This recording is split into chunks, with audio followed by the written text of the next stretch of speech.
আজ থেকে টানা 10 দিন বজ্রবিদ্যুৎ সহ বৃষ্টির সম্ভাবনা দক্ষিণবঙ্গের এই 7 জেলায়। এছাড়াও থাকছে উত্তরবঙ্গের কয়েকটি জেলাতে ভারী বৃষ্টির পূর্বাভাস। তো কোন কোন জেলায় বৃষ্টি হবে, কি বলছে আলিপুর আবহাওয়া দপ্তর, বিস্তারিত জানতে ভিডিওটি অবশ্যই শেষ পর্যন্ত দেখবেন। টানা 10 দিন বৃষ্টি চলবে দক্ষিণবঙ্গে, পুজোর মুখে এমনটাই পূর্বাভাস দিল আলিপুর আবহাওয়া দপ্তর।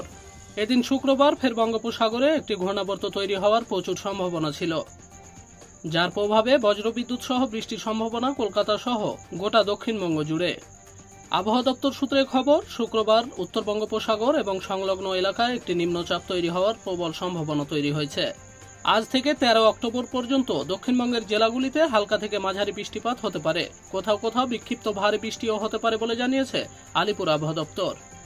দক্ষিণবঙ্গের পাশাপাশি উত্তরবঙ্গেও ভারী বৃষ্টির পূর্বাভাস রয়েছে বলে জানিয়েছে আলিপুর আবহাওয়া দপ্তর। আগামীকাল ভারী বৃষ্টির সম্ভাবনা দক্ষিণবঙ্গের 24 পরগনা, মুর্শিদাবাদ জেলায়, তবে বিক্ষিপ্তভাবে ভারী বৃষ্টির সম্ভাবনা রয়েছে। শনিবার দক্ষিণবঙ্গের অধিকাংশ জেলায় বজ্রপাত সহ বৃষ্টির সম্ভাবনা রয়েছে বলে জানিয়েছে আলিপুর আবহাওয়া দপ্তর।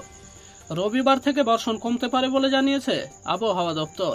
আপাতত কয়েকদিন কলকাতাতেও বিক্ষিপ্তভাবে ভারী বৃষ্টির সম্ভাবনা রয়েছে।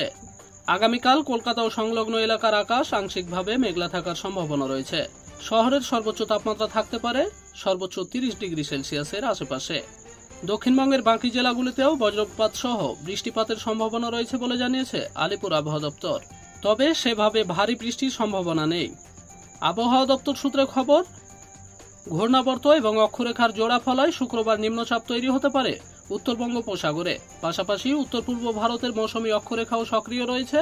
এসবের মিলিত প্রভাবে বৃষ্টি চলতে পারে পুজোর মধ্যেও। আগামীকাল উত্তরবঙ্গের দার্জিলিং, জলপাইগুড়ি, কালিম্পং, আলিপুরদুয়ার ও কুচবিহারে ভারী বৃষ্টিপাতের সম্ভাবনা রয়েছে বলে জানিয়েছে আলিপুর আবহাওয়া দপ্তর। তো আজকের ভিডিওটি ভালো লাগলে অবশ্যই একটি লাইক করবেন এবং পরবর্তী গুরুত্বপূর্ণ আপডেট পেতে আমাদের পেজটিতে ফলো দিয়ে রাখবেন।